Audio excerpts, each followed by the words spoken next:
Sinabi niya, silver and gold have I none, but such that I have, give I thee.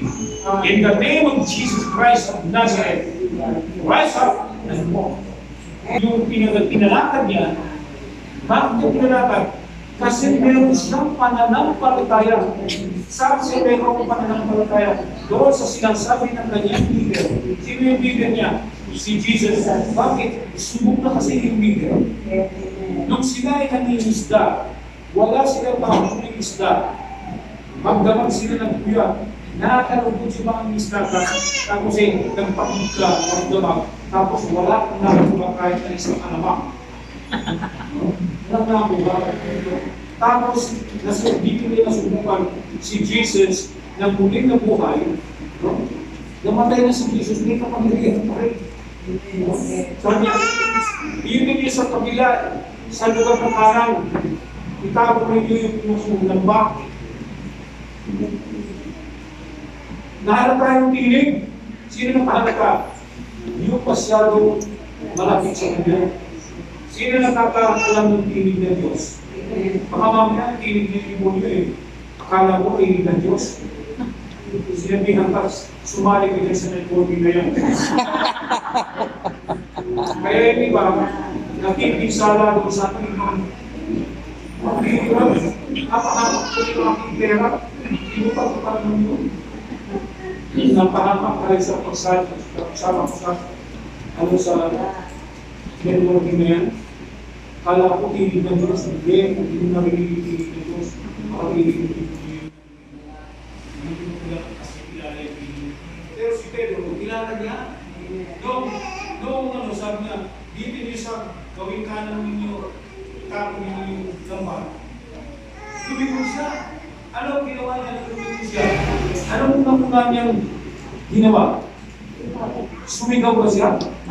Sirpon! Hallelujah! Kapag wala kang tiwala sa Panginoon, lagi kang merong stress.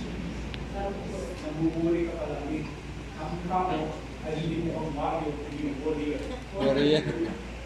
Amen? Sino dito mga Warrior?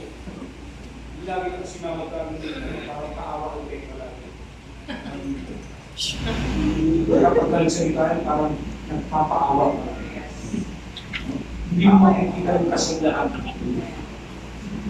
Pagka ikaw ay nakakita ng isang Krisyano, masigla, yan ay carrier ng blessing. Kaibiganin mo yan. Ang iwasan mo ay yung mga paawa. Laging papaawa. Laging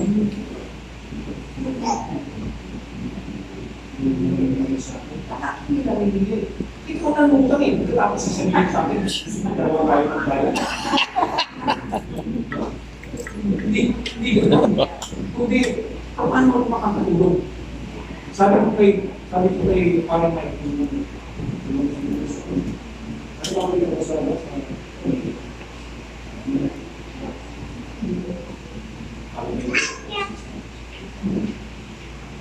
Sabi mo na sa akin kung paano yung mga tulog. Ang tulog sa akin.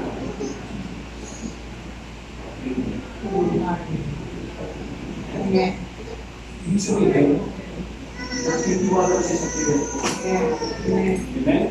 Nagtitiwala. Ang gamit ko. Amen. Kaya lang, huwag kang maging marami. Amen. Amen? Sino dito marami? Praise God. Kapag ka marami ka, huwag mo nang aminin. Kasi, sikreto mo na lang. Okay, praise God. Okay. Sa oras ng panalangin ng ikatlong hapon. Anong oras ng panalangin? 3 p.m. Baka gusto yung mayahin. Praise God.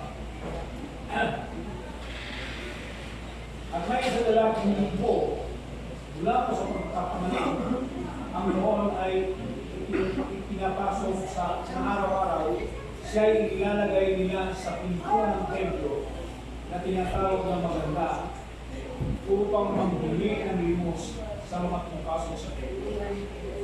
Dito pala nauso yung mga lulubi na nilalagay sa simbahan dito sa simbahan. Minsan sisipa yung paano, sisipa yung paano nakaharap. At kung minsan, yung mga lulubi, i-promote sila, aarangin ka. Doon sa templo hinaharap na. Dito sa Quiapo, sa maraming na. Kung gusto yung polo mo, ano tawag dito? Yung nilalagay na sa kampita, tutusok dito. Eh, di sabi, pinantik ko yung ano yung nagpapalimus sa gano'n. Kasi sabi, ano yan? Kasi akala ko tutusokin ako. Yung pala, hindi lang na ng Linux. Pagpapamakan niya mga yun. Para sa kanila, ibenta. Babayaran mo yung hindi gusto niya sa iyo. Kasi sabi ko, pasensya ka na sa kanila. Hindi ako pala na, ano yun, ganun pala ng marami. Ganon. Kaya pala, sa mga malaking simbahan, doon ka makakita ng maraming mga pagkakas. So, sa mga malalaking simbahan, doon ka makakakita ng mga maraming bagay na hindi mo mabasa sa Biblia. Sino dito nakakagawa sa Quiapo? Nakikita niyo ba yung sa Quiapo? Ay maraming mga matatandang babae na parang hindi marunong manalangin pero bumabak sila ng iyak. Sinusunod nila tapos ng bumubunis ng tao.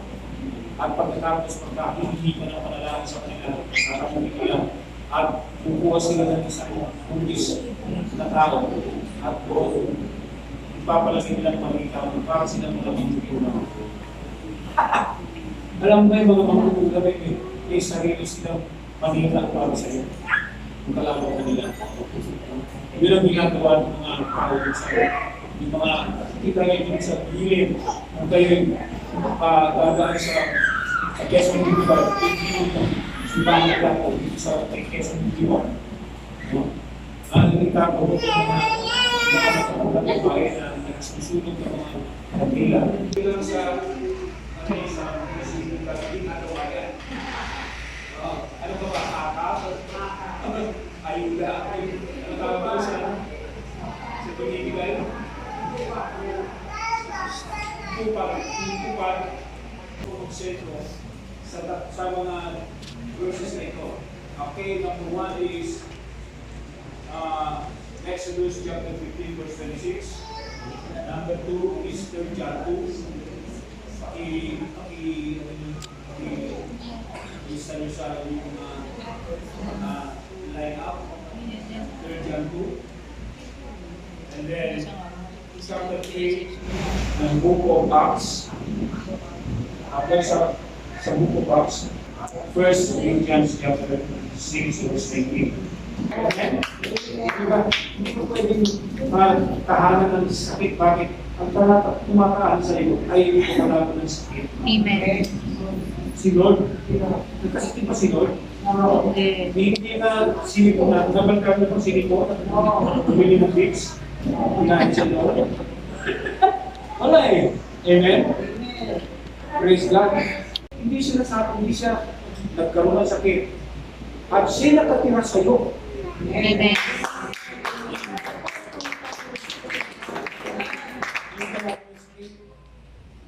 Hindi nagtitiwala naman kayo. Sino-sino.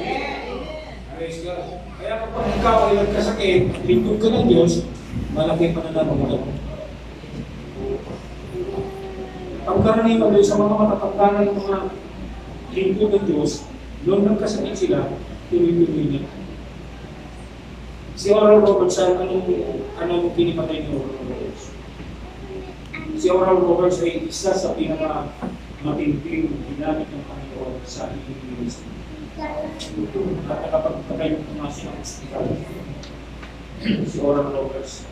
Sino ang yung pinakakilalang pinanggalingan ng ministry ng ministry ni Oral Roberts.